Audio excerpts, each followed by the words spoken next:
Ross Bolen Podcast. You better listen. Welcome back to the Ross Bolen Podcast, otherwise known as RBP, presented by Bolen Media. I am your host, Ross Bolen, back again today with your co-host, Chris Coulson. Christopher, how are you? Doing excellent, man. How you doing? Good. And then today we are also joined by renowned member of Team Content, Jared Borislow. Jared, I see you survived 2020. How are you? I'm good. Nobody ever asked this, Ross. How are you?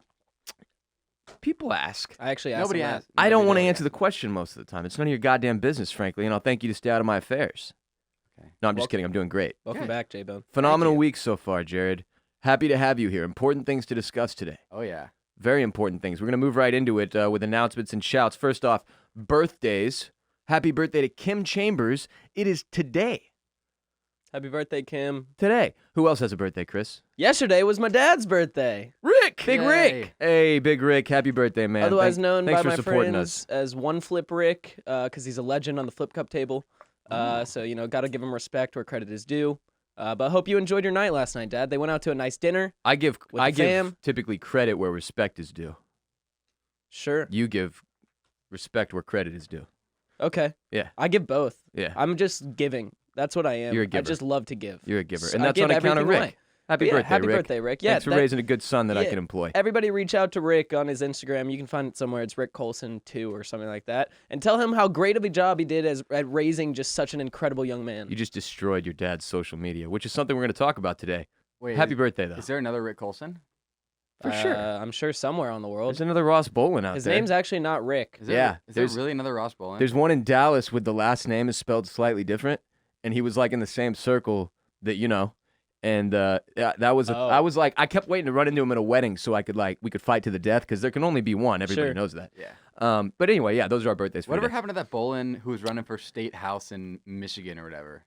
Who you He ended up endorsed? being like I think Pedophile? like far right, Oh. Ah. and it wasn't as funny after that, especially considering the events that transpired over the past year and a half. Yeah, especially in Um, Michigan. Was he part of the coup against Governor Whitmer? I really don't want to know. Did he want to kidnap he's him? he's on the state capitol steps in Michigan, just being like, "Bring down Whitmer," Yeah, that was that as guy. endorsed by the Ross Bolen that Podcast. we endorsed just because he had my last name. I at actually some said point. at the time, I was like, "Hey Ross," because I was on that episode. I was like, "Are you sure you want to just blanket endorse somebody just because they have the same last name?" Yeah, and then we immediately looked into him, and we were already like, just from the get-go off, like the first headline I saw, I was like, uh-oh.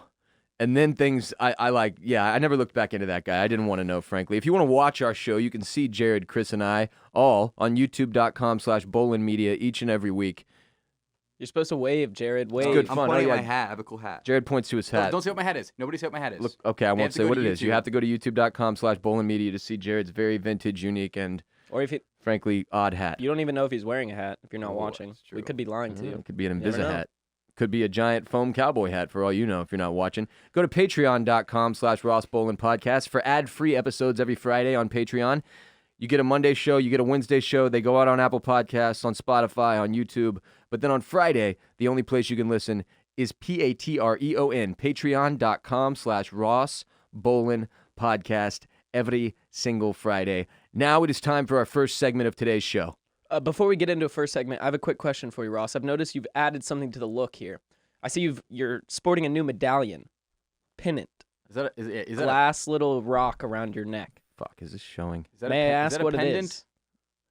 No. Okay, You It's not a cannot. pendant. It's not a pendant. And it's none of your goddamn business. now it's a secret. First segment, censorship on the internet. So as you're all surely aware at this point, infamous social media app Parlay has been canceled effectively by the powers that be in the tech world, right? Parler is now trying to sue their way out of the situation as conservatives, Republicans, and extremists on the right freak out all across the world. And it's really created this ripple effect to where even people who I don't think are politically aligned in one way or the other were like, wait a minute, what's the situation here with the internet? So, Jared, last time you were here on our show, we actually discussed Parler as it was just making waves as Republicans and others were abandoning Twitter, Facebook, and the like due to what they saw as unfair censorship. Yep. And we have both worked on the internet for a long time, me for a decade now. You came in just right behind me, Chris obviously being a little more fresh and green. We're both all too aware that if you do business online, You are at the mercy of many, many people who run the internet, from your hosting company if you have a website, to any social platforms you utilize for marketing or engagement with your audience, to any social platforms you use for distribution, to Apple, to Zuckerberg, Bezos, To all the photographers who try to sue you when you use their image. to correctly. Jack, to the internet is a very, very complicated and legally insane place that has operated much like the Wild West since it was invented. And as we've gone and as the internet has developed into a place where, really a handful of people have the majority of the power, just as it occurred with television and radio and every other media we've ever had, by the way, this isn't new. This isn't new. If I want to be on television, guess what? I don't get to just go on TV and start yelling out whatever I want. There are entire organizations in our country dedicated to ensuring that the medium of television remains censored on a level. Now, not censored in terms of like trying to stifle information, well, in some cases that actually does end up happening too on TV, but more so to like, there's the FCC and the They won't let me CCs. be. You can't just say they won't. The FCC won't let me be, and we're not going to do this. But Eminem song, go look it up. This isn't a new concept. This idea that human beings can just distribute anything they want wherever they want never existed. And so I don't know why people thought the internet was this way. But for me and for people who have worked online or have paid attention and have used social media enough over the last decade, this isn't that shocking to us. Jared and I experienced something at our former company in 2014 that was my first eye-opening situation that really showed me how the internet works. And it was when Zuckerberg and Facebook decided, we're going to show everybody the power of our platform. We're going to give all these media, all these content, all these columnists, all these people who write articles, these journalists, we're going to give them the full fire hose. We're going to turn it on all the way and show them the full power of our platform and how much traffic we can drive to them. Now, you got lucky because that happened to coincide with when I was interning there, and I absolutely crushed it and got all the page views. Every single one. At least one person looked at everything I wrote. I remember this. There was a week where there was an announcement from Forbes that Jared was, every page view on the whole internet that week was as a result of him. But says J-Bone owns internet. Yeah, back in 2014, though, eventually Zuckerberg, what they did is they showed us the power of Facebook, and everybody had mad page views and was raking in money. And then a few months later, they were like, and scene.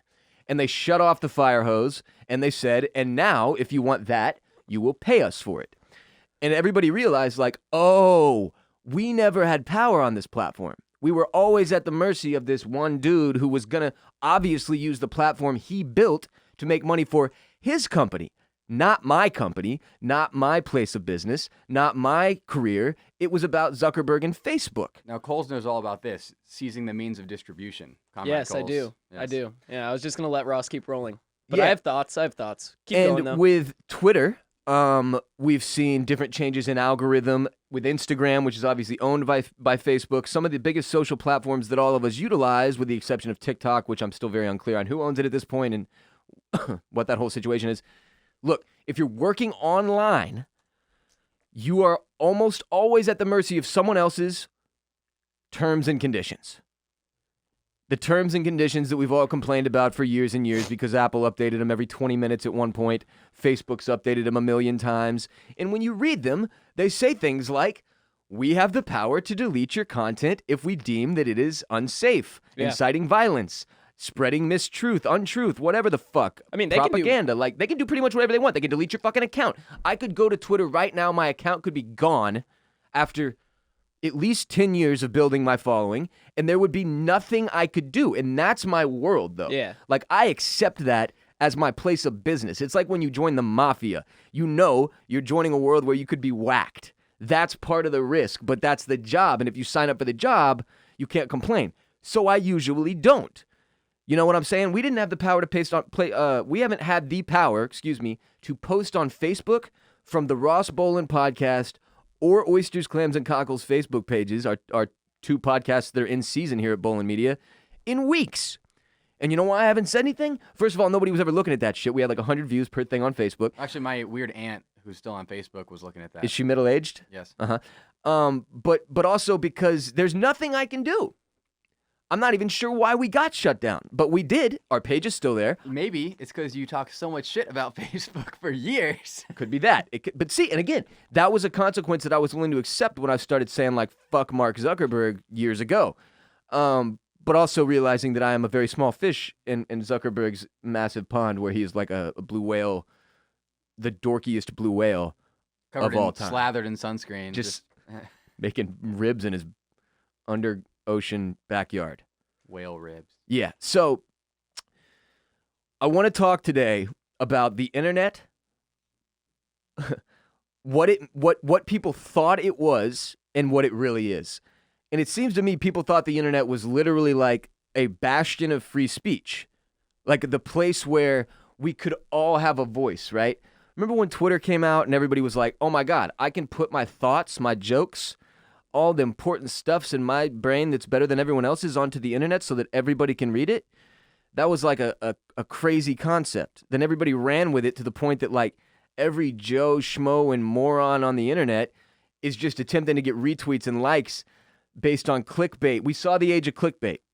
Coles, you remember clickbait? Hell yeah, I remember Every clickbait. single headline was just BuzzFeed style, click me. I mean, I saw clickbait on a different level because as I was growing up, okay, so this is the weird thing about clickbait nowadays. So I've seen clickbait more with YouTube specifically because I've spent a lot more time on YouTube. I didn't read a lot of columns when I was growing up in the age of clickbait. So like I didn't really get to experience the independent journalist The side column of version of the this. column version of clickbait. It's yes. given us a lot of credit calling it independent journalists. Mostly like 25-year-olds at BuzzFeed writing cat quizzes. You know what but I yeah, mean though. That type of clickbait. Independent content creators. But what I got to see is this weird, disgusting, kind of contorted YouTube clickbait where, so on YouTube, to monetize your videos, to have mid-video ad breaks, your video has to be at least 10 minutes long.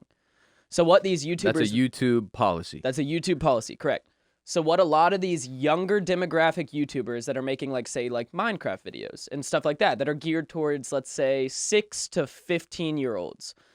They make these videos with these clickbaity thumbnails and titles of something that like you'll never game, or like you'll never believe what happens when you meet the Ender Dragon in this layer or whatever, something like that.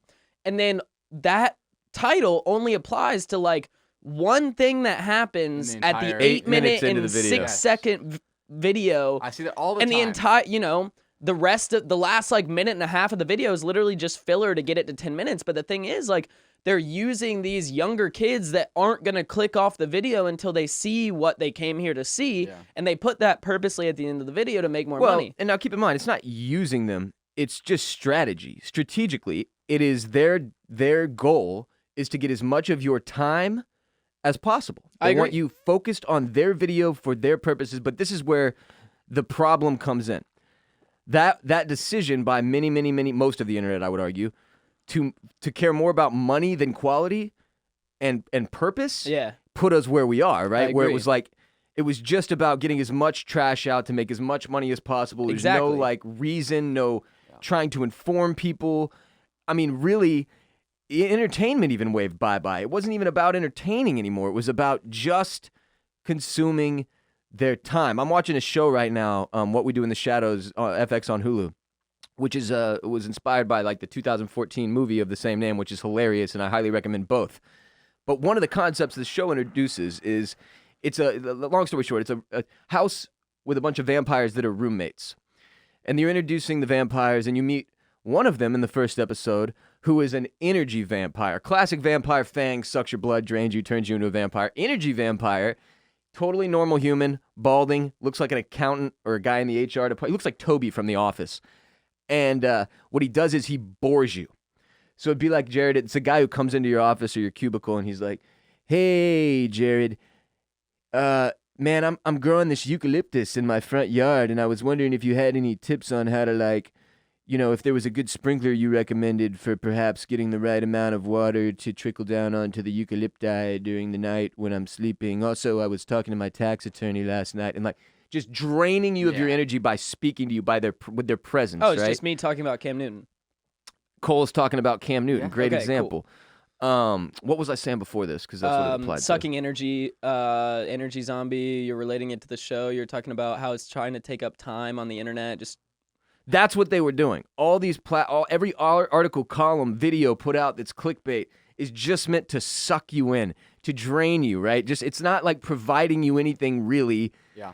Even if it's disguised as entertainment. And that sort of like that trash flooded the internet. yeah. The Going back last to several clickbait, years. I specifically remember at one point at me and Ross's old company, we were sent an email and it was a slideshow from Upworthy, one of the absolute most clickbaity, notable clickbait companies of all time. Okay. And it was a slideshow sent to us, and it was like how to title and like your content. Yep. And it was literally like a 18-slide PowerPoint Of how to create of how clickbait. to create clickbait. Yeah. And it was like showing all these like stats and like do this and you incite this reaction out of the person. And like you said, Coles, I've noticed so much clickbait on YouTube these days that I feel like I never noticed Especially until nowadays. YouTube Gaming- just caught it. Gaming videos recently bad. specifically. Gaming video, every Warzone video I watch. Yeah, is because like, it'll be like, you'll never believe, you didn't even know you could do this I in did know that, Warzone. and I could believe it. And it's And like, they I've all seen use that. the exact same type of image. yes, Yeah. Ross, It's this. like, oh my God, you won't believe the final circle.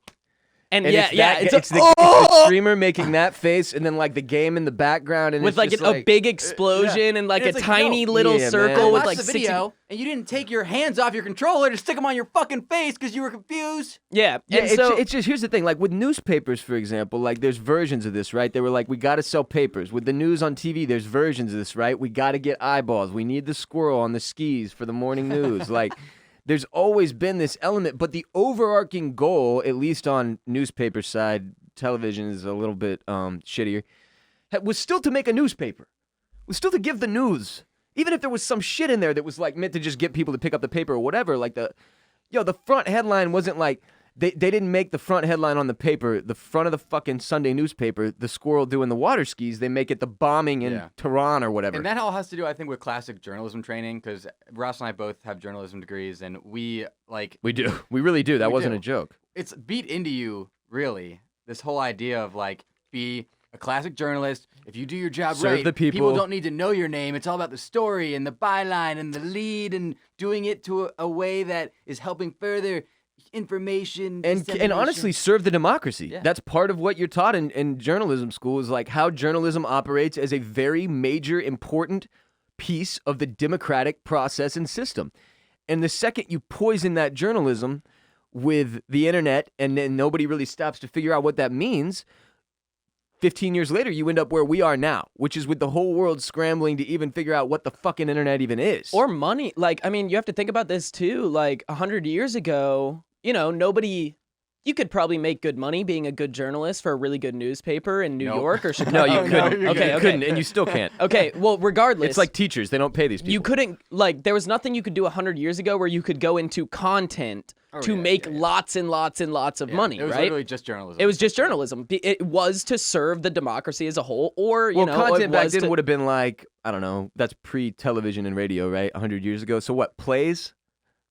I guess. But even then, I'm saying, like, now when you Yeah. introduce the idea that, like, you can write something online with bias in it that can make you way more money than if you wrote it to serve Yeah. the democracy as a whole, of course you're going to do that. That's You know what I mean? popular. People Yeah. choosing money over truth, money over morals, that whole concept is really the highest level of what's happening on the internet, right? It really is the driving thing behind these companies that we're talking about. And so this Twitter, Facebook, etc., is what? These are publicly owned companies with stockholders and Yes. boards and CEOs and CMOs and all the C's and the O's you can possibly imagine. Billions and billions and billions of dollars generated through these social media platforms. They care about money. So it's partially on us to like realize as a society, if you were going to TikTok or Parler or Twitter, really for the only news you got, and that was the only place you got it, man, that was problematic. Twitter being one that we really started to see a few years ago. That what do you see on Twitter? Most of what you see, and really up until recently, all of what you saw was from people you follow. What you right? choose to see. What you choose to see. Yeah.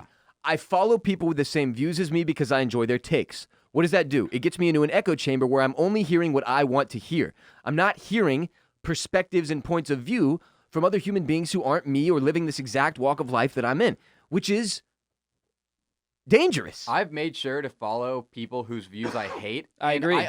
I totally understand why people can't do that. Mm-hmm. It frustrates me to no end sometimes to see this viewpoint. I just get mad. I'm like, what are you talking about? Especially You're when an you idiot. have when you have real counter arguments and Yeah. you just want to explain it, but like obviously Twitter is not that place. And a Yeah. lot of the people that you have different viewpoints with, like they've heard the evidence that you're going to present already. There's nothing you can do about it from abroad. But I totally feel you there, and I try to do the same thing. I try to diversify my following. And it's hard. And I don't. I I get why people have a hard purposely. time doing Yeah, it. It's like I painful. purposely still follow a lot of the people from high school that I went to high school with that I completely disagree with on most views of the world and how we should live our lives.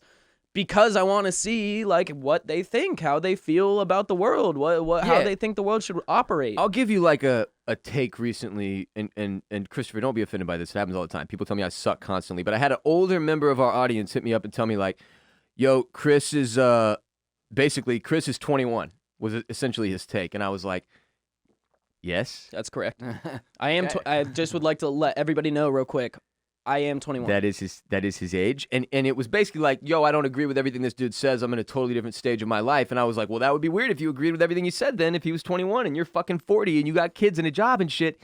But the point with Chris, obviously, is to get Generation Z's perspective, to keep young people's voices and the way that they think and the way that they look at the world in this show. Because what's important is understanding as many people's perspective and the way they think as possible, right? So if you want to hear from only you and what you think, brother, you can sit in a room and just talk to your fucking self or think to yourself, whatever. But to get other people's perspectives and shit, you have to engage in conversation. But to do it on the internet healthily, I mean, just like in life, what happens to so many people, especially people with money? They get into a neighborhood. Everybody else in the neighborhood has money. They're all in the same club. They all do the same activities. They hang with the same people, the same dinner parties. And then they have no access to the outside world. Well, that becomes the world. And their world is a bubble. That's and it's also most fraternities. And let me apply this to, and again, money, a lot of white people. Let me apply this to sort of the larger situation we're looking at. Everybody over the past 2 years with a brain has watched everything in the United States unfold and been like, uh-oh, this doesn't seem to be trending in the right fucking direction. Nice internet term. Yeah, we are not going in the right direction here. So what was my point? Jared, what did you just say? Help me out. My brain is slow this morning. Lack of coffee. I don't know what I just said, but I do have a good quote about the internet. No, this was, I got it. I picked it up. Sorry. Back to where I was. Watching everybody in the Capitol building, right? All the senators and the whoever the fuck was there, as all these lunatics went and started banging on the doors. And everything that has happened since, which is now basically has led to the second impeachment of our president, which is occurring as we speak. Those people have been sitting in Washington, D.C. in their respective golf courses and houses for the last 2 years, while the rest of us in the real world went, what the shit is happening? Oh my God, you're burning it to the ground, you morons. And they seemed pretty cool with what was going on. A lot of them jumped on board with Trump, were like, hey, we can use this, fuck it, long term. This is going to help out the Republican Party, et cetera, et cetera, et cetera. Guess what? The second people started beating down their doors and threatening their actual lives, the bubble burst. They realized the problem was the problem, and now we're seeing action like 7 days before the man leaves office anyway. That is the result of a bubble, a lack of understanding of what is actually happening in the real world, which unfortunately, social media does almost nothing at this point to help you achieve. Instagram does not show you what's actually happening in your friends' lives. That is not an accurate reflection of their happiness, their wealth, the success they have on a day-to-day, or any of the emotions, thoughts, joys, highs, lows that they feel on a day-to-day basis. It's not an accurate reflection. And if you ever doubt that, consider this. Any of your friends who have photos on their Instagram that were taken by somebody else, think about the interaction they had to do to get that photo to happen. Hey, I'm gonna stand right here. Can you just like hold this? Hey, was that one good? 25 photos. Okay, let's do another one, but let's get it from this angle. I'm gonna move my foot over here, and this isn't just like chicks; it's dudes, Yeah. it's everybody, That's not real life. right? It's not real, and the internet, by and large, at this point, is not real. That's obviously problematic. It's our number one source of information. It's impossible to dig through for the average human being right now and determine truth from false. is very, very difficult. It's incredibly challenging. And so what we're seeing in the way of censorship that many people are upset by, and people attach, in America especially, people attach censorship to communism, socialism, the USSR, China. But censorship isn't always bad. Sometimes you need to censor someone because they are a danger, a threat, or actively disrupting or destroying something that needs to maintain, that needs to exist. The issue is this: when that person does not see themselves as a threat, and they see the one doing the censoring as a threat, you get in a standoff situation where both sides feel like they're in the right, and then you get where we are right now, where the censoring is not the be-all, end-all. Just because this person has been censored does not mean, oh man, I got censored. Well, oh man, I guess I'm gonna stop talking now. That's not how it works. They still have plenty more places to go. Yeah. Like I'm on the Donald.win right now, and it's still popping off like nothing has ever happened. Like what the hell is that? It's Reddit for Donald Trump. So that sounds horrible. I'm so not kidding at all. I'm like, look, the very top thing on the right is the suicide prevention hotline, so that Trumpers don't kill themselves. I mean, that's good. That's probably a good thing. So at that point, I go, what? There's so many people right now who are celebrating this and going, yeah, we beat the alt-right. And it's like, no, you did not. You did something. If anything, you sent them underground. Well, you know what I mean? And it's like, it's not like they're going to come back to Twitter. Yeah, there's some people now who might not find them because they're off of these mainstream platforms, which could be good, right? However, you've probably just militarized them more than they ever would have been if you had allowed them to get mainstream, get kind of fought by the mainstream. Censoring is... They got mainstream, though, bro. Yeah, you cannot be more mainstream than they've gotten. I agree with what you're saying, and I agree with what Ross is saying, and the moral of the story is that I really don't think there's any good... I agree. The only way that this could have been solved correctly is if Republican lawmakers came out and straight up said, we use misinformation, we lied to you, we lost the election. There was no fraud. Well, that's never, ever, exactly. Ever But that's the only way that you get these people back to a place of moderation. That's it. Not the only way. There's not the only way, because there's going to be years. If it's the only way, if you wanted it to happen right now. But a lot of what you're seeing today, and a lot of what we've seen over the past week, frankly, since the Capitol attack. What do we call that? The Capitol invasion. I like the attackable. The attackable. Ever since the attackable, we have seen Trumpers, whether it be actual members of our government, members of Congress, Senate, whatever, or friends, family, sort of, in some cases, sprint away or straight up denounce everything about this, or in some cases, just slowly back away like, oh, wow. That was actually a lot more intense than I expected, and this didn't go the way that I kind of had hoped, and I'm going to go ahead and take the sign out of my yard. And there are people who are going to heal and realize over the next several years that this whole time period was a real mess. Mm-hmm. Now, I don't know how many of those people. I'm not sure how many of the people from the attackable are going to actually, see the wrong of their ways. Yeah. Those people seem pretty delusioned, all of the above. I don't know how much, real hope we have there for them. Yeah. But a lot of people over the next several years are going to have a lot what we call like a come to Jesus moment, right? Where you see sort of yourself in the mirror and what you've been doing, and you just realize you were wrong. I mean, I've had these moments in my life where I realized I was wrong. When we started talking about a lot of the civil and social issues in our country last year, there were multiple times where I was admitting to a level of ignorance, being too naive, whatever, when I was young, and not really seeing things enough from the perspective of other people to have a good understanding of how the world was working. So I believed in and supported things that weren't, at this point, that do not at all align with what I now believe. So it's like, you have to give people the opportunity for growth and for change.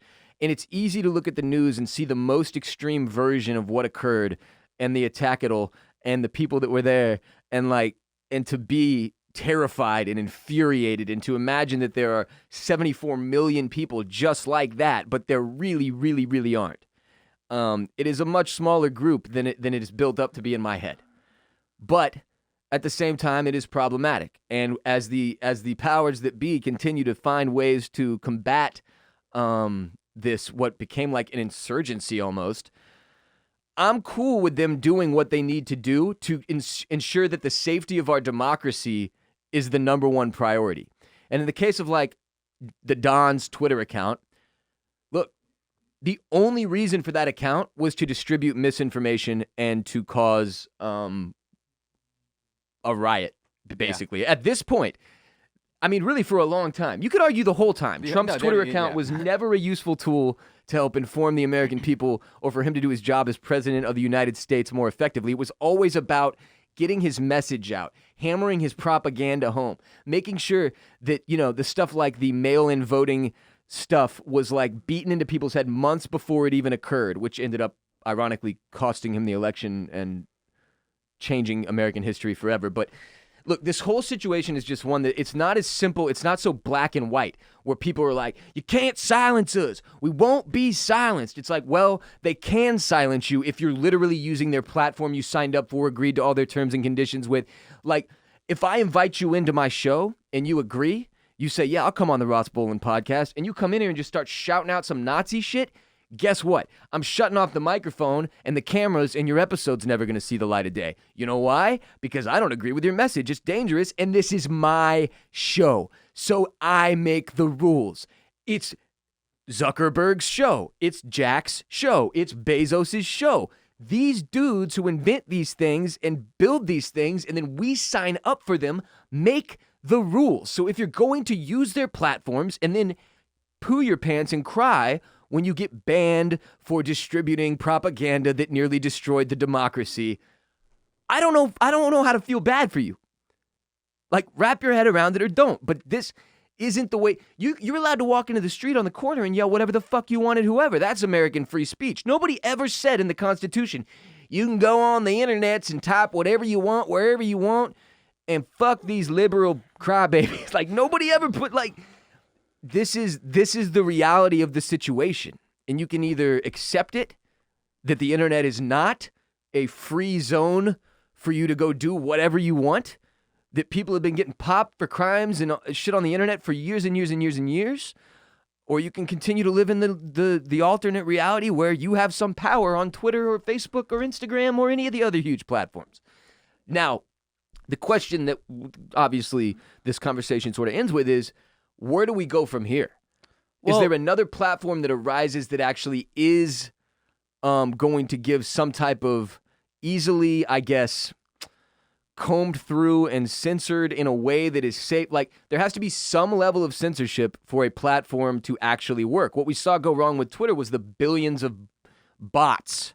How many Trump bots have tweeted at me over the past 4 years that were built in China or Russia or whatever? I have no clue. Coles, we had a whole army of them. Army at one point that were actual bots that were RBP fans and that a fan built out. And they were also like, they started messaging each other. They built out a bot community with each other, interacting with each other. It was a little beautiful. But the other point, that's like another thing about it is like, so I know that about Twitter. I know Twitter is filled with a whole bunch of fake accounts and fake information, and it's like, I know that about the platform and understand it, and like, it's almost like, do you need a litmus test for each person before they can sign up for a fucking social account? Probably. Like, you have to get a driver's license. Should you have to get a social media license so that the government can make sure that you're see, that's the thing. Okay, but I'm not a guy that wants more government control. But when it comes to the internet, we need a way to regulate this thing in a way that is going to keep situations from what we just saw almost occur from happening. I agree with that. But I would say on certain things, you are making this seem like very black and white, which in this case, it is very black and white with the demographic that we're talking about and the ban that was put in place and the reason that Parler was taken down. Obviously, there's a very right and wrong side of that. But I do want to bring up the hypothetical of considering, big tech corporate censorship. Like, as somebody that spends a lot of time on YouTube and Twitch, as, Gen Z scum, I've seen many, many times small creators that rely on Twitch and YouTube for their well-being, to pay their rent, to pay their food. Their videos and channels get demonetized for reasons unknown, just from the top, strike, no reason given. Like, okay, but again, what's wrong with that? That they now no longer, they rely on this site, and the site has decided. But that's a decision they made.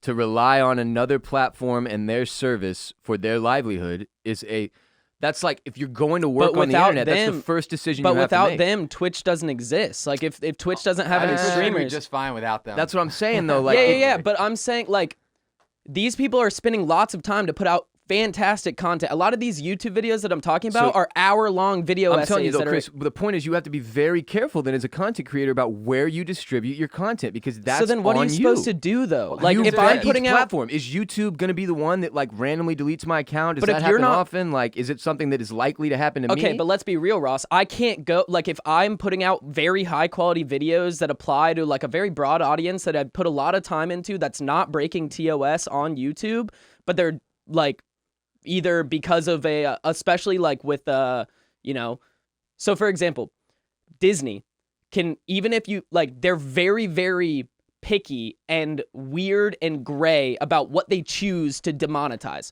Like some people, they can get away with doing a whole ass like 30-second Pixar clip, no problem. Some people, you put one picture of Tony Stark, it's over. That video is not making and any again, fucking money. you've touched on another thing, which is if you're going to use on the internet anybody else's content in any way, shape, or form, you are immediately putting yourself at the mercy of whoever created that content and how they decide to fuck you in the end. We saw stuff like this at our old company there was a point where we posted a column very early days on our website. This is like 2000 and what, like probably 12. Yeah. That was like a bunch of, it was an article about Playboy. It included old, tasteful, non-nude Playboy photos in the article. Very tasteful. I actually only read it for the articles. Yeah, several years later, Playboy, when going through financial trouble, hired a company to sue or collect from every single person they could find on the internet who had ever used a Playboy photo unlawfully. And they did. They came for our ass. We had to pay them a nice, hefty fee in response to that. Not the full amount they asked for, which was $250,000 per photo, which is what they're actually legally allowed to ask for via copyright and trademark infringement. But there are all these rules around that stuff. Like for instance, I'll tell you, with like Instagram, we routinely use memes, clips from videos, movies, photos that we are straight up, at me as our business owner, I know those can be deleted at any given point, that our Instagram account could be taken away at any given point. And it's my job to ensure that we have distribution outside of just Instagram or Twitter or whatever, so that if one of them gets taken away, we're okay. And yes, it is not a great situation for content creators, especially in instances like you're speaking to, where if I'm spending 100 hours a month making YouTube videos to try to build something and have a living, and then like YouTube accidentally bones me via their random algorithm that then I don't have a contact at YouTube and I can't get it back up, like that does suck. Don't get me wrong. I just don't know if there's an answer to, like, if you're signing up to use a private platform, there is an you're at answer their there. mercy. There is an answer there though. Like that is deals with taking more, like the creators that are providing to these platforms should have more power in what they're doing, because again, without them, the platform does not grow and flourish. Okay, Like, how about this? for Twitch, people use Twitch and YouTube because there's no other good option out there. Like, it's the only avenue available. And that's why you're screwed. Yeah. Because it's not, you don't have another option. But there's things that we can, like, there's things that There's can nothing be we done. can do. It's Yes, they own there the is. company. There's things that can be done. How about this? How about somebody But that's who's like, worked for Coles, that's like somebody, hold on. Yeah. That's like somebody telling me, I don't like the direction of the Ross Bolen podcast. We have to do something No, about it's it. not. And I I'd be like- disagree. No, I'd be like, no. You don't get to do shit because this is my show. They don't. The people that are telling you that don't contribute to your show. The people that They are do. No, they Routinely. People who contribute But segment without you, ideas. the Ross Bolen podcast doesn't exist. That's Without what I'm saying. Zuckerberg, Facebook Yeah. doesn't exist. Without the I guy who disagree invented with that. YouTube doesn't because it's exist. I his company, disagree with because that. Zuckerberg at any point could go, done, kill the switch. Here's the deal. So imagine this. You have And then another one pops up right behind him. If Zuckerberg right now was like, kill the switch, Yeah, but there's that's- another Facebook in a week. Here's the quote. It's just an People, idea. motherfuckers saying they made Hove. Okay, so make another Hove. If you've got a problem with Facebook in the way they operate, then it's like, okay, make another one, which is what Parler did. And what happened? They got shut the fuck down. So that's the loop-de-loop. It's like, you can try to find ways to operate outside of these big six dudes who are like the billionaires who run the tech world that everybody wants to be scared of or whatever, and that's cool. But that's the other option. Don't get it twisted. There is no version of this where, as content creators, we get to a point, or as users, as regular people signed up on these platforms where we can all get together and have a vote and say, Mark, Jack, Jeff, guys, we've decided as a society that these are the things we would like to have in place on your platforms. Like, this is just never ever going to happen. But it could. That's an idealist point of view. Yes, we could work towards holding our corporate overlords accountable, or we could just bow down and kiss their boots for our entire I don't look at them as corporate overlords. Either. These men enable me to make a living as well. Like, without YouTube, without the invention of like the podcast, without Twitter, especially Twitter being like the number one place that I've made my career and built my voice and built my platform and had the ability to make this company. Without those people, those things don't exist. People refuse to see the good and the bad. I see, trust me, I see the good. I'll leave it with this. Final point. I just believe we have now found ourselves in a position in this world where a few men that have come up with great ideas and have developed them to the peak of technology at the current moment now are in a position where a majority of the population of the earth uses these providers to either find information or find entertainment. I just think that we should be working more to protect the content creators that provide to those services. That's all. I mean, I would just as an overarching concept, I agree. But nobody really I don't know that we have a foundation to stand on yet. Like, that's part of how the media world is going to need to change. That's the big thing that's been revealed here. And that we are everybody who operates online, whether it's as a business like we do or just as an individual trying to seek out information, news, or interact with their friends, family, the world, etc. We are totally at the mercy of the TOS, the terms and conditions, Terms of service. Terms of service and the terms and conditions of each and every single one of these platforms, down to, our iPhone. The way we use it. I don't even own my phone. Yeah, it's like a lease. It is a lease. Literally.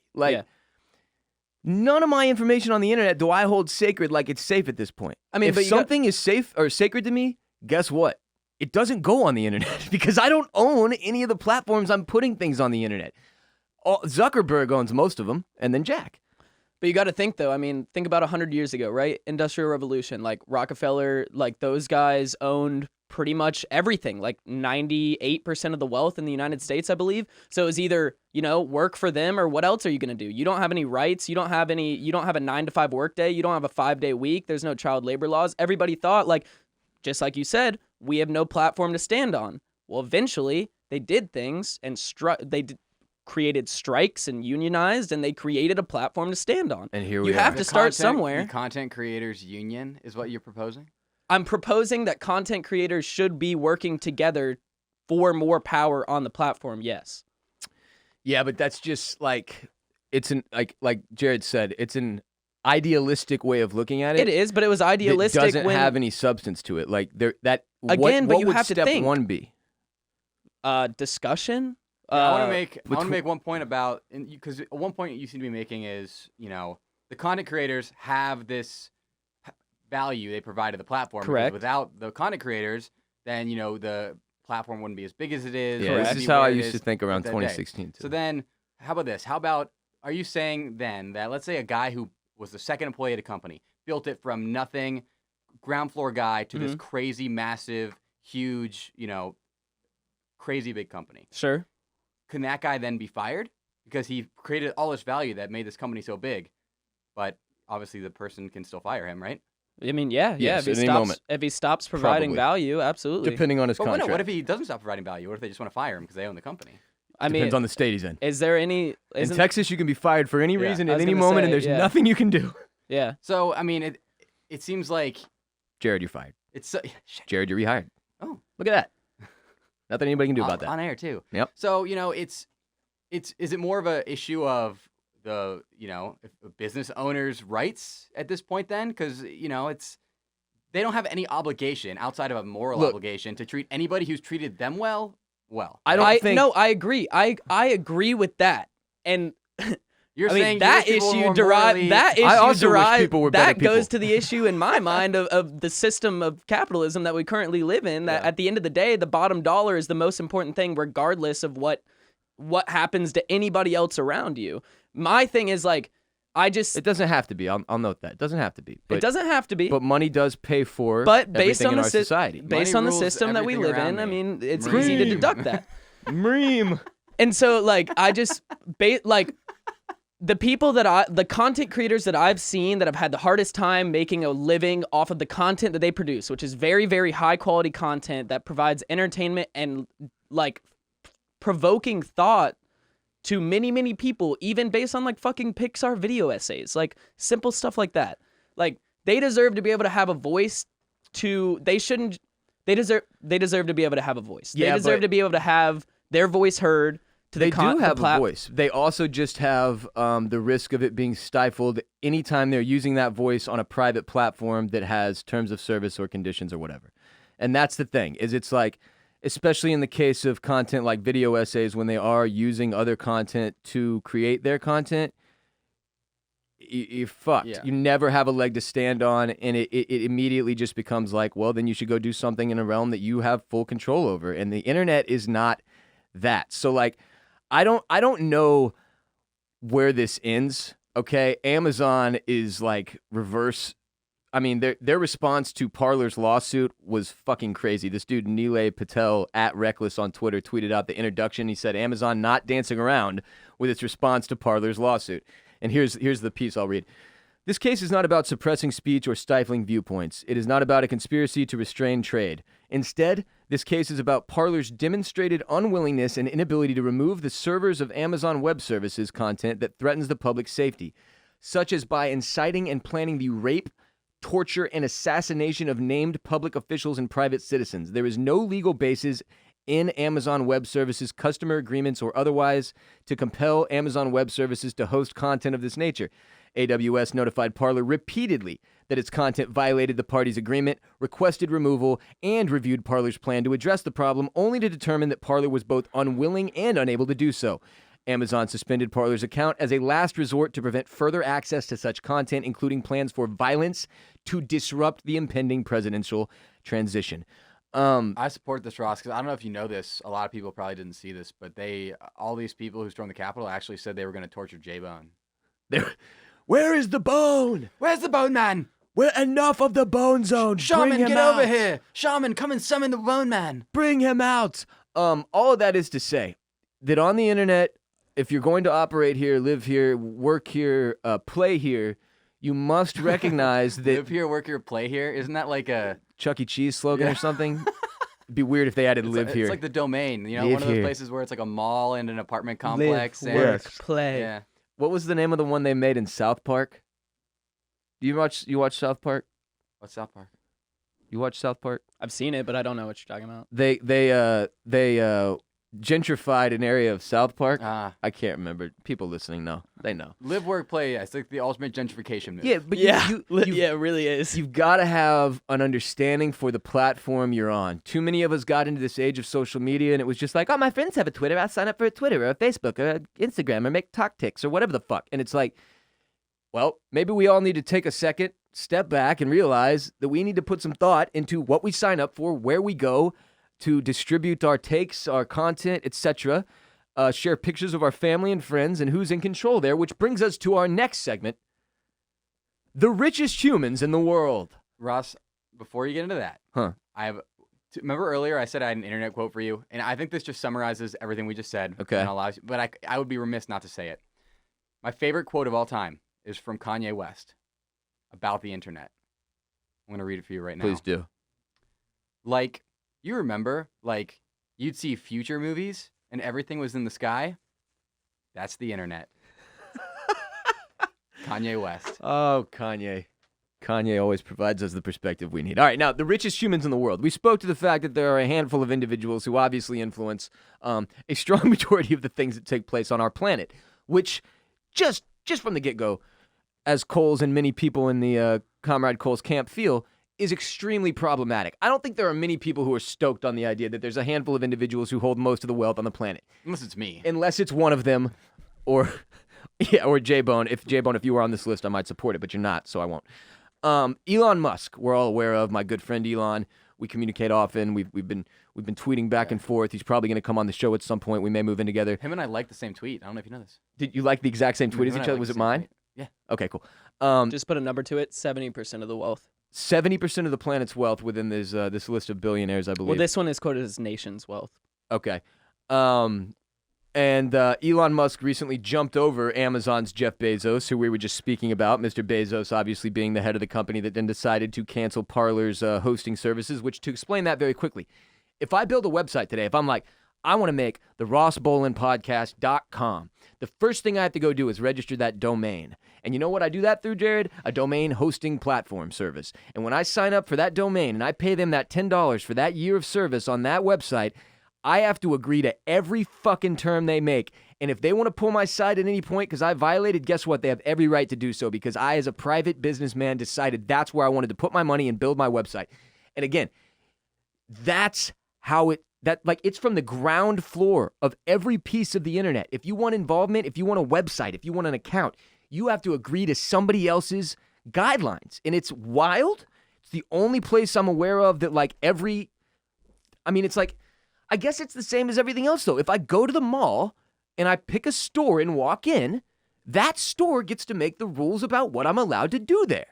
So I don't get why it's so confusing for people on the internet that, it's the same exact concept. It's not yours. It's not the fucking public library. And even there, you got to have a card and rent the book, and somebody checks you out, and there's a goddamn fucking metal detector when you walk in so you don't just shoot up the place. People need security and censorship and guidelines because, frankly, we are idiots and we are dangerous. Back to the list. Number 1 is now Elon Musk with $189 billion at the point of the publication of this article that I'm now reading with information from Forbes. Ross, I don't know if I actually agree with your points you made about, stores being able to make all the rules because there's one store where there's no rules. You can go in and do whatever the fuck you want. Spencer's. Sharper Spencer's Image. Gifts. Yes. Yeah, baby. You can do whatever the fuck you want. You at can do Spencer's anything, Gifts. baby. Jared, that's because the one employee in Spencer's behind the register is passed out on heroin. He's waiting for you to ask him if you can try out the inflatable butt plug. Exactly. Dude, He's in the back whacking himself with one of the 4-foot-long yellow dildos they sell. I'm pretty sure To keep himself awake. The portal to Narnia is behind a big extra large Junko T-shirt rack at a Spencer's. Somewhere in when you're flipping through the posters and you're on the Metallica poster and No, the next one you go is Rugrats from Nickelodeon and the next one is the door to Narnia. No, the next one's actually the Rick and Morty portal. That's also the portal straight to Narnia. And then you the one jump after that straight through it. is literally just a hentai girl taking a load on her face, and you're Yeah, what is this fucking poster It's collection? like Leela from Futurama taking a load from Fry or something. Why? And then why is this the selection of posters? And then to Star Wars. To cap it off, it'll be like Donald Trump riding an eagle, something like that. It's Yeah, like some what? crazy ridiculous They play- American. Yeah, you're like, Besides what the Spencer's, fuck? No rules. Every trash vibe you could possibly capture in one place, and it's Spencer's Gifts. That place still rocks. If I walk It's past one in the fucking mall, great. which I probably never will again because I don't think malls are going to exist, I have to go in. I have to go in and see what's up. And it's the craziest thing about Spencer's is, for a business model, oh my God, so simple and perfect. They started when? I don't know. It's been around since the fucking 90s. Never changed a single item they sell. They've It's a offered the vintage exact, store now. It's the essentially exact and same now- stuff for 20 years. Now it works because all their shit's weirdly kind of vintage. Yeah. It That's fits kind now. of People are always the way weird. it's hit. It's like if you were Holy shit! if you were a weird dude Spencer's that was was mainstream, started- or you were a punk kid, or you were a goth, Spencer's had something for everybody. And then it was just if you wanted to just get a double-sided dildo show going, you could also go in. Bro, you are never gonna guess when Spencer's was founded. 1978. Never gonna guess. Keep going. 1901. Nope. Tell us. Between that, 47. 1947. 1947. What were they selling at that point? I would love to know what Snow they were selling globes in with, dicks in 1947. them instead of that was- instead they had- of Mickey Mouse stuff, it was Steamboat Willie stuff. Oh, yeah, they were the knockoff. Yeah. They sold the racist off-brand Disney stuff that... Oh my god! Song It was of the South T-shirts and shit. yeah. Reagan masks, Grateful Dead tees, and wooden dildos back in the day. 1947 though? What That's was the absurd. culture even? I don't even know what the culture of the post-war industrial revolution. What? They're like, oh, the war's finally over. Now we have to sell sex toys. Oh, it's it's probably sexy Rosie the Riveter. Yeah, you're not yeah, wrong. you're That's what it so was. right, actually. Yeah. Okay, so we said number 2 was Jeff Bezos, right? The Amazon guy. What's wild is that number 3 is actually Mark Davies, who is the founder of Spencer's Gifts. What? That's No, not fucking. Oh my god, He's I not on this list. I thought you were so serious. He didn't make this list. But number 3 is the Bernard Arnault and Family, which is a... LVMH. I feel like that's Louis cheating. Vuitton, Moet, and Oh. Hermes. I feel like that's And cheating to Sephora. be a whole family, though. And Sephora. French businessman and Europe's richest man, Bernard Arnault, earned the $100 billion fortune last December. That must have been tight. That was a hell of a year for him. Do you know Spirit Halloween is a subsidiary of Spencer's? That's why they pop up everywhere all the time. Wow. Also, I would just like to point out real quick. Whoa. Crazy, You're right? talking about Spirit Halloween. Yeah. The giant, everybody knows the abandoned shopping center that their Spirit Halloween pops up in their neighborhood every, what is it? What comes before October? Halloween, October, September. This September? is a theme for Spirit Halloween. It's a niche video. I'll send it to you later. Thank you. Shouts to anybody who got that. Can't Appreciate wait it. for that video. Yeah, it's a subsidiary. Also, I would just like to point out the hilarious thought I just had in my mind. If malls do in fact all close, that means we'll have to have like standalone Spencer's shops. We have to get the standalone Spencer shop Oh right my next to God, the Dippin' dude. Dots. Imagine like a pet store that was like a pet farm closes down in your local strip mall, and the next day it's just a pop-up Spencer. I'm going in, 100%. Hopefully they keep the bird cages and shit. I was gonna say they. What are they gonna do with that? Okay, so that's some kinky shit right there. to get back to what we're supposed to be talking about, because I am allowing us to derail at an unhealthy pace. Elon Musk, everybody's aware of. Tesla, SpaceX, the boring company. SpaceX? Yeah, SpaceX. Jeff Bezos, everybody's aware of. Amazon, right? We just talked about number 3, which is the Louis Vuitton and Sephora, the French guy, Bernard Arnault. Number 4 is... Wait, Bernard and Arnold. Westworld. Freeze all motor functions. Check it out. Bill Gates is number 4. We all know Bill Gates. He used to be number 1, the co-founder of the Bill and Melinda Gates Foundation. He's worth $122 billion. He founded Microsoft with Paul Allen. He's a very large philanthropist who many people suspect is actually the one behind coronavirus that made the vaccine so that he can track us with chips in our brains. Bill Gates generally seems like an all right dude for me, especially considering. Pharmacist. Then there's Zuckerberg. Was that a real theory? I thought that people were just memeing No, that. that's a the very, biggest conspiracy very theory real I've theory. seen. Very real. And they were chanting, "Bill Gates is not a pharmacist." Yeah, that's real too. Oh. Yep. The biggest vaccine conspiracy theory I've seen. America. Zuckerberg is the youngest billionaire on this list, which is something to keep in mind. These guys, many of them that we're talking about, younger men, right? These aren't 75, 80-year-old dudes who have Elon's been... the oldest, right? What? Yeah, like I think 50, him and 53? Bezos are up there. Bernard Arnold's pretty old. I don't even think Elon's out of his 50s yet. I think he's like 53, I want to guess. 54. But the Zuck is like, I don't know, 38, 39? 36 or I mean, something? he was in Bernard college. 36 years old. 71, Bernard Arnold. The Zuck is 3 years older than me. And let me Yeah. just put it Oh this my way. God, Ross. In terms of life knowledge, at 33 right now, him being 36, if you told me, do you think you could handle running the biggest platform in the world in terms of information? Yeah. Fuck, if you told me, Ross, you'll be 40, you'll have 7 more years of knowledge, we'll give you this at 40 years old and you have to run it. Can you do it? Absolutely no fucking way in hell. My point being this. 36, and he's been making all of these insanely important decisions about how our literal entire country functions and the world, frankly. Enough if to you get could him argue, into the Supreme Court. repeatedly, and that's after years and years. He's been doing this as a very young and inexperienced life experience 36? lacking man. You're talking about one of the most important individuals on the planet that you could argue is too naive to even be in that position in the first place. Like, the power that he got at the age he got it is bonkers Dude, to wrap your head He was around. younger than me when I was on Facebook. Yeah. I had no idea he was 36. He's 36 years old, Jared. When I was He's in high like school basically a kid in on my eyes. Facebook, and he was 2 years younger than I am Dude. right now. If you grew up in my generation and you're in your low to mid 30s, you like most of y'all just got your shit together. Because I've been watching and I'm with you. Like, dude, there's no way. Like, there's no way I could have been making anything. And look, I'm not trying to sit here and pretend that my IQ is anywhere near Zuckerberg's, but I'm a relatively smart dude. I consider myself a capable human being. I can't even fucking sit here and try to pretend that I can fathom the level of detail and insane scrutiny that has to go into every little decision you make because you're literally affecting billions of lives. That is mind-blowing to me. And I do not feel, I mean, like, in some ways I feel for the man. I feel bad for these dudes.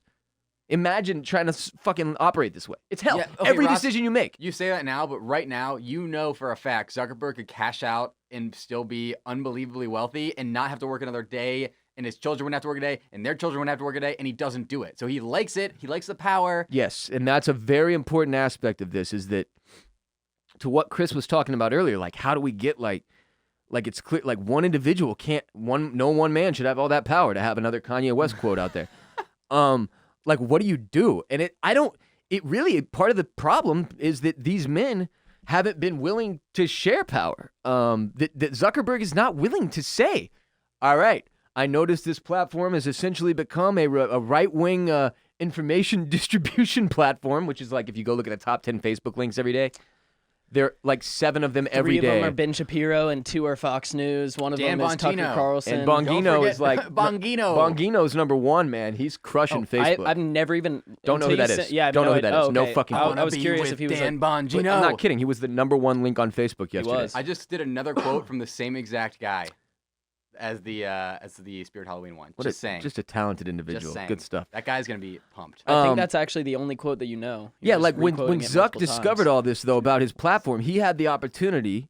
Obviously, still has the opportunity to be like, "Yo, this isn't working. We need to figure out something that makes sense for Or everybody." like, yo, this is getting to be a huge thing. Maybe we should like bring in a lot more people to figure out how to do this correctly. and Maybe I should give up in-house. some power. Maybe I could do something to make people feel more at ease, or like this is being handled appropriately with their best interests in mind and not the bottom line. But that has never occurred. Will it? I don't know. But it hasn't yet. Everybody else on it. Larry Ellison, he's the Austin guy. Oracle guy. Austin guy. Austin guy, Oracle guy. Also, look him up. He's an interesting looking man. Warren Buffett. Everybody knows Buffett. 88.6 billion. Larry Page. This is kind of shocking to me. The co-founder of Google, Larry Page, is all the way down at number 9. Google, I'm familiar. which is one of the ones where honestly it's something that it's all these other platforms, it was always very obvious to me. You know, if you sign up for Facebook, you're at the mercy of Facebook. If you sign up for Instagram, Twitter, blah, blah, blah. Google, as a search platform, this is one where I didn't used to think like this is owned by someone who's using this data to do something or make money, or you know what I mean? You don't think of Google or like just, you want to go to the internet and search for something, you just kind of Google and that's it. Until you drive by. As somebody you know, who's made my living solely off of Google for the last year, Yeah. yeah, I now understand the depth and craziness of Google. Until you drive by the $10 billion Google building that's currently Yeah. getting built in downtown Austin, As, you're like, oh, when that's I what they started do. doing like SEO work, which is kind of like my line of work at the moment. Also, Yeah. it's this crazy, and they So got that- Google Suite. This is important. I want to talk Docs. about this for a Yes. second because Jared's been working on what's called search engine optimization, SEO, which is a very large, that's a career for a lot of people in this country and all over the world. It's where you utilize, Jared, I'm going to let you explain it. Jared, Yeah. what were you doing with SEO? Just give us the shortest possible Okay. layman's terms version for people, just so they have an idea. So Google likes certain content As a search platform, Google prefers certain things. to be set up in a certain way that is easy for them to read and gives them the best idea possible of what that content is about, so they can decide if they want to show it to people searching on Google. Which is called indexing. So They decide how high or low they want to index your content based on how much it meets their standards, guidelines. If you have X amount of words used X amount of times, all Keywords, these yeah. different keywords and different things that like structure. Google's very specific about the way they want things done, which in fact influences the entire way that every piece of content on the internet by a Yes. company who is aware of SEO is created. Hey, have you ever tried to find a recipe and you were like, wow, why do I have to scroll by 17 paragraphs about how your mother on 9/11 discovered this cookie recipe and it's your favorite recipe? It's because of SEO. People are Yeah. trying to get their chocolate cookie recipe, trying to hire another one, so they got to put keywords in and they got to have a certain length that they think Google will like. And so the goal, I'm assuming, is to get your search result as close Yeah, to the as- top yep. at Google's So front page as everybody's possible. battling with the SEO, and then the side of it comes in where you can pay to play, and there's SEM. if I Google right now, furry couch, first ad that pops up is going to have a little badge next to it. That says first ad. result that pops up is going to have a little badge next to it that says ad from a furry couch company that paid Google money Yep. to get to the top of the search result. So On the a cost point per is, click basis. when you use Google, just like Facebook or anything else, you're at the mercy of what that company decides they want to show you. And in the case of Google, more than any of these other ones, I look at that and the situation and the power that that one company has over the literal entire world, and I get freaked out because that's way too small. This whole problem we're discussing is that way too small a group of extremely wealthy, mostly white dudes are making decisions that affect all of us. Chris is looking into the camera. And it's just like, yes, this is the end result of the purest form of capitalism that we've seen, right? Chris is too smug. Look at him. He's smug, but he's got no answer for the problem, which is the thing. Like, Oh, I have an answer. you can't. What is it? The seizing means of production. I mean, we have to people have to begin to take a stand at big tech and use their representatives to take stands Seizing at big means tech. of production, meaning like a revolution. Meaning like we have to. I mean, we. You think you want to storm a building, maybe? No, we have to start somewhere though, like with using our representatives to come out No. That's what I'm saying, Stop. bro. But then what do you do? Elect representatives that are going to go after big tech. Or we can go and grab the representatives from the Capitol and put them in a room. But this is where it gets weird. Big tech distributes this show. Yes. I love you, Zuck, my dude. Oh, man. It's tough. That's the thing that gets. It's like, So shouldn't Shit. we be able to fight for a way that we have more control over how this show is distributed?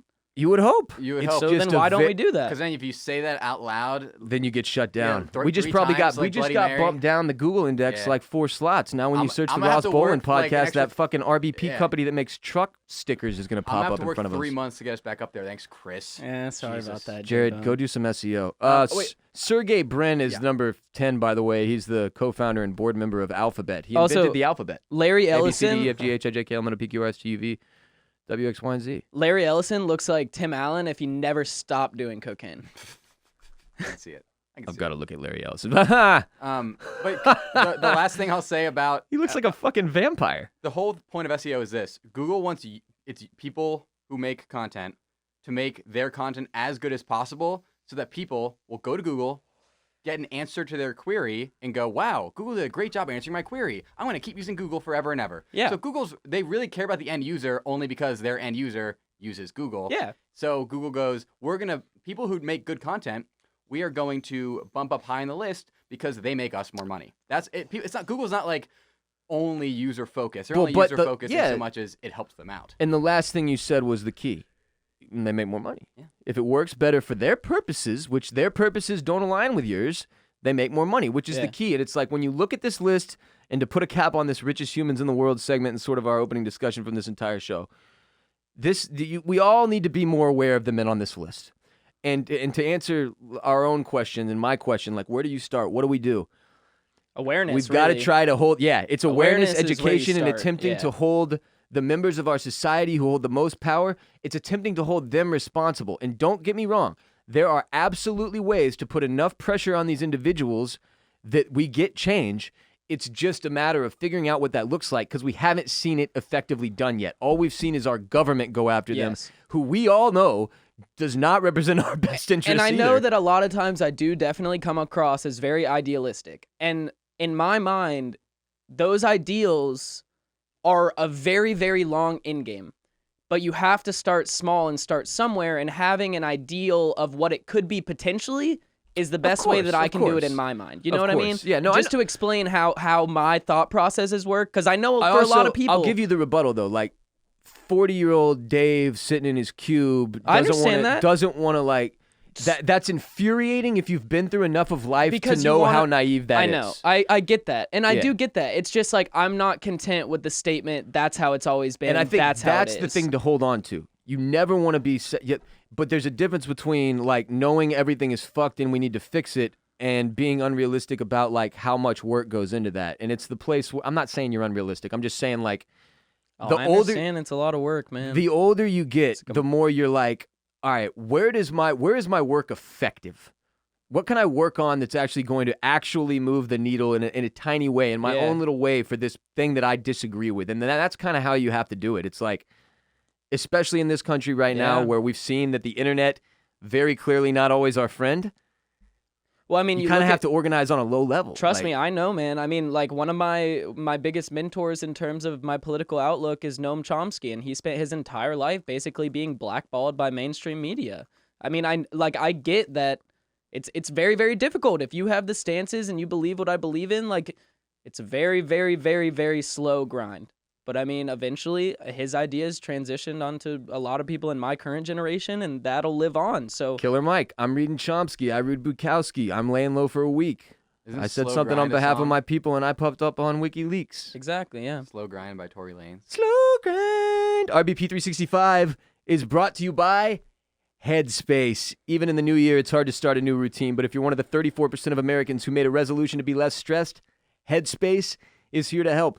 Last year was stressful, incredibly stressful. We've talked about meditation as a means to alleviating that stress, as a means to bettering your life, your situation, and your headspace. And that's what Headspace does. It's your daily dose of mindfulness in the form of guided meditations in an easy-to-use app. It's the only meditation app advancing the field of mindfulness and meditation through clinically validated research. One of the only ones, anyway. Headspace really can make you feel better. If you're overwhelmed, they have a 3-minute SOS meditation for you. You need some help falling asleep? They've got a wind-down session their members swear by. If you're a parent, Headspace even has morning meditations you can do with your kids. Their approach to mindfulness can reduce stress, improve sleep, boost focus, increase your overall sense of well-being. It is awesome. I can't speak enough to how much meditation has been a helpful tool for me over the past year and a half-ish in really keeping my shit together, and Headspace is phenomenal. They're backed by 25 published studies on their benefits. They have 600,000 5-star reviews, over 60 million downloads. They make it easy for you to build a life-changing meditation practice with mindfulness that works for you on your schedule, anytime, anywhere. You deserve to feel happier. Headspace is meditation made simple. Go to headspace.com/Ross today and get a free 1-month trial with access to Headspace's full library of meditations for every situation. That's headspace.com/Ross. The best deal offered right now. 1-month trial with access to Wait, a whole Headspace's month? full library. It's a month, Jared. A calendar fucking month. Head to headspace.com/Ross today. We have to close on something that's not serious for everyone. It's only serious for me, and I'll just do a couple minutes. We're going to talk about what's occurring in the government today at some point, maybe Patreon this week, this whole impeachment process, the historic vote that's about to occur that might be occurring as we speak at this very moment at 11:56 a.m. Wednesday, January 13th, 2021. But today, let me just close by saying James Harden is the devil. I don't know. I support him. I support James Harden. I do. Dude, I'll stand on my hill and support that man. You know what's funny is I found a handful of people on Twitter last night that were like, fuck you, James is just doing what's best for him. And I'm like, how much of a simp do you have to be for a man Yeah. to go all the way down with the I ship? hope James sees this, bro. This one's tough. Like, he's not gonna come I over hope and he high- sees this, bro. He's not going to come over and high-five you. That's one of my favorite internet responses. Every hope time I she get hit sees with this, that, bro. every time I get hit with that, I'm like, fuck. I did it, didn't I? I got owned again, Yeah. didn't I? But Harden, seriously, the Rockets got just routed by the Lakers last night again. It was Wisconsin basketball got beat by Michigan last night. uh-huh. The worst situational loss of Wisconsin sports, I think, in my entire time following them. Why? I believe, Wait, why? Well, I believe that at one point Michigan went on a 26-2 run. Oh. That's a lot to a little. It's a lot of unanswered 26 points to 2 is there, not what you want. J-Bone. That's not great. And- But and let me ask you Wisconsin's this, top 10, Jared. so. After the game that you lost, did your best player, who is noticeably overweight, unkempt, and seemingly does not give a shit, go take the stand and tell the media that this team, frankly, is just not good enough, that you don't think there's any way it can be fixed, and thanks, before walking off? Was this before or after? I don't know what player it was. It was before. That was okay. John Wall was then Okay, like, he was like, yo, we've played 8 games. it's kind of difficult when You played 8 games and you didn't even show up to the yeah. fucking preseason. He's like, yeah, it's kind of difficult when we have a team with the same mentality. We all know what we're here for. We're here to win, and then some people just aren't on board with that, and Yeah. everybody then looks. It's and the points classic straight at problem, James but Harden. like in the case of Harden, it's hysterical because he says this can't be fixed. And one of the things I tweeted was like, I don't think he realizes how much of a self-damning statement that is. because Like, he's the that's fucking problem. That's an indictment of his entire career Yeah. because he built this team. Like, they gave him the keys to this city. Anybody who doesn't get that at this point is in Harden's camp or is such a Harden simp that they cannot see their way through to the truth. But the man had every opportunity. He brought in his best friend from L.A. who then didn't even want to be here and bounced to Washington, where, if I don't know if you've been paying attention, Not but great. they suck. Not great. And he still bounced. Who is this? Russell Westbrook. yeah. Like, they're terrible. This is not how you lead. Let me just put it that way. I mean, if there's I don't think James anything to Harden's ever take, been a leader. but and that's the point. If there's anything to take from this James Harden situation, it's that what did we expect? This man has never really done anything to prove to anybody that he is a leader on the court. Literally, 6th man of the year he still is a sixth man of the year. Yeah, I he got think. MVP too. But but I still think he's a sixth man of the year. I've watched his whole career, and I've never seen him as a floor leader. Nobody has. He's not a leader. He's not a leader of men. He just point blank doesn't have the qualities you need to be that dude. It breaks my fucking heart. I always hoped he would grow into it eventually, like that eventually it'd be something he could wrap his fucking little head around. But nah, this is it. This is the dude that we're going to have to remember. This is the version of Harden that will go down in Houston history. And it's sad because to me, he was the guy I rooted for in the sports world more than anybody else, in part because he didn't seem to give a fuck. He didn't do all the dick sucking that the media does. He just got his money and worked harder than everybody else and figured out ways to manipulate the game to his advantage that were within the rules. And as a result, he's one of the greatest offensive players to ever play. He's also a total dickbag who really only cares about like his own personal shit. This isn't a team guy. So it's sad. Is this where it ends for my favorite sports team in terms of this era? Probably. Everybody else is already gone. It's really just this cat holding it down at this point, and they don't seem like they have much interest in keeping him around the whole year based on his attitude. I don't know what to say. We've talked about this several times over the course of the last few months as the season has begun to unfold in the NBA, which, by the way, is a total mess as a result of COVID. Things aren't going well. They didn't think they needed a bubble. It turns out they needed a bubble. Now there are guys that are being quarantined and saying like, "Oh, you can't tell me I can stay. I have to stay in my room for 24 hours?" Wait, was it the 76ers the other day that had to start with like 7 men? I or think 8 they ended men? up They canceling canceled the that game. Oh, they had did? 8, yeah. But they were going to make them. They were going to make them play at one point. Yeah, Do and you I remember saw when Alabama one time? So many people fouled out. It was when Colin Sexton was on the team. They played 3 versus 5. I do at not. one point. I don't remember this. And then no. they like almost won still. Actually, I feel like I very vaguely remember this kind of in the back of my mind somewhere. But yeah, I saw the proposed starting lineup for the 76ers included a guy that they didn't even have in a Sixers jersey yet. They only had his like face shot of him still in like a green polo from like when he arrived on interview day. Never even had gotten fully dressed before. But also, I'd just like to real quick, J-Bone, are you a Bitcoin guy at all? For some reason, I think Bitcoin's the future. Do you dabble? I dabbled in the coin. you do? Okay. Yeah, a little bit. Have you seen anything about the few people in the world that have like 1 or 2 password guesses left to access millions of Bitcoin? I just read this yesterday. Yeah, so there's this guy, this is from the Times. Stephen Thomas has 2 guesses left. You get 10 total to figure out a password that is protecting $220 million worth of Bitcoin.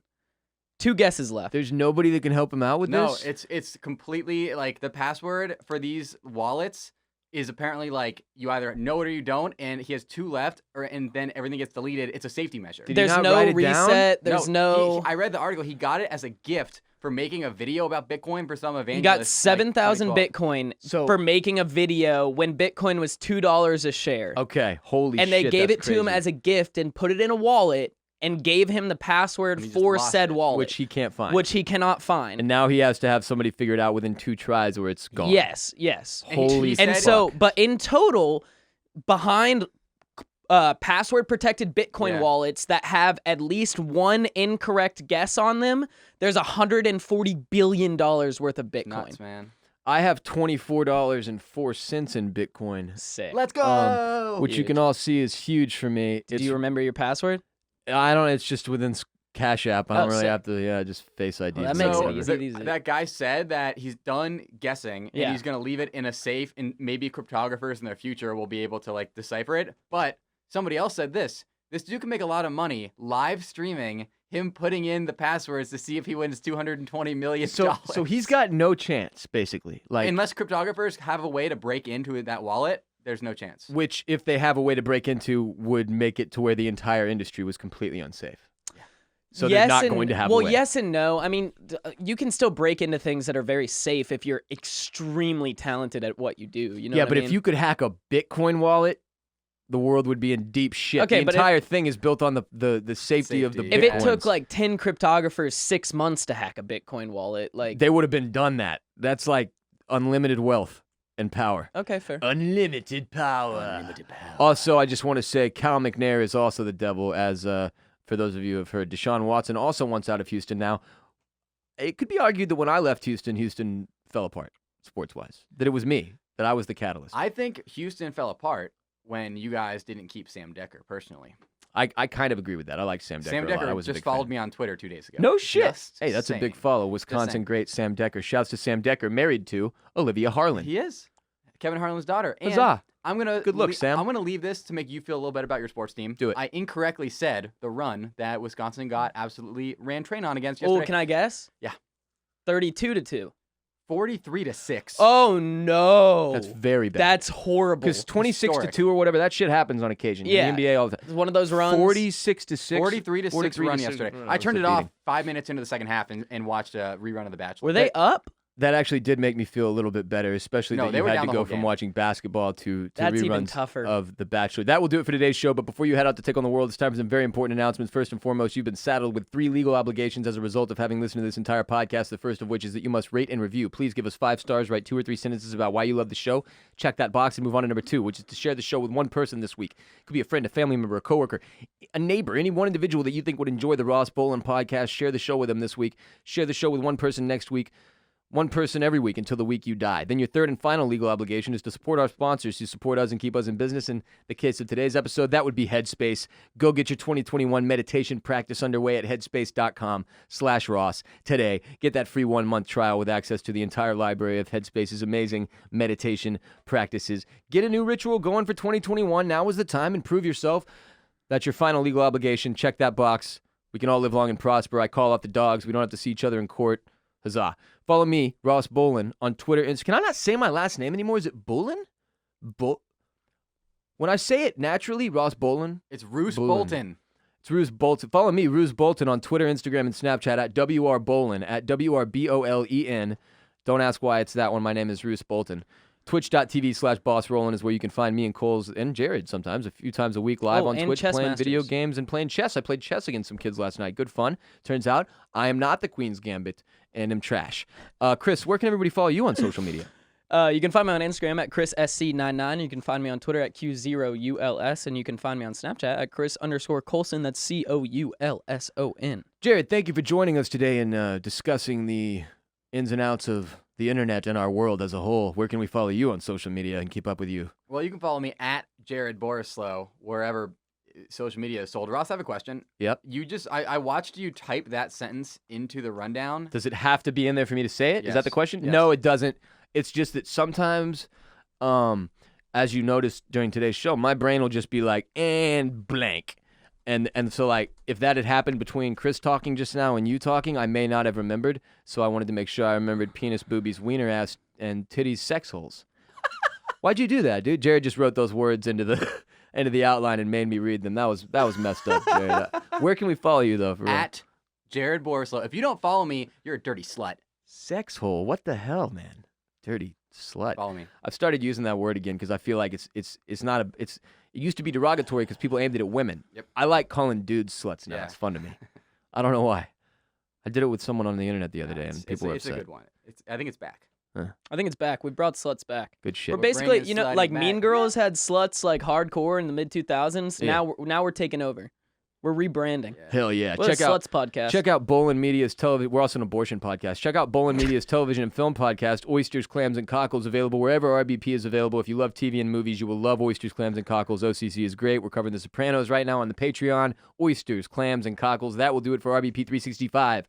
Produced by Mike Moody Garcia of Permanent Record Studios in Austin, Texas.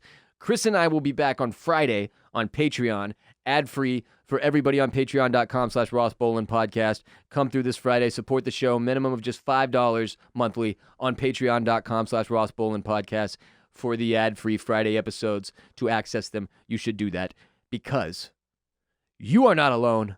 Podmen get paid. Respect Mr. Park, strength and honor, gang, gang, gang, Christopher. Peace be with you.